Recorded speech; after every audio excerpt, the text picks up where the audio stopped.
يا الغالي، هذا أفضل علاج للحمام. تجيب ثوم كم فص زي كذا، مثلا 6 فصوص، وتخلطهم في الخلاطة. تخلطهم في هذه الخلاطة زي كذا تخلطهم. عرفت عيني؟ وبعدين هذه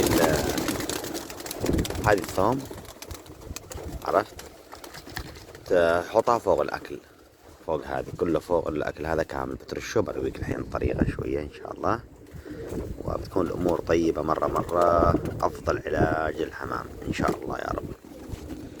شوف كيف حطينا هنا، والحين تخلطه كذا، يكون مخلوط كامل، خلط كامل، عرفت. خلطه يعني مدة 5 دقيقتين 3 دقائق، فالأمور طيبة. بعدين أعطيه الحمام كامل. شوف يا غالي، ما شاء الله، خلاص.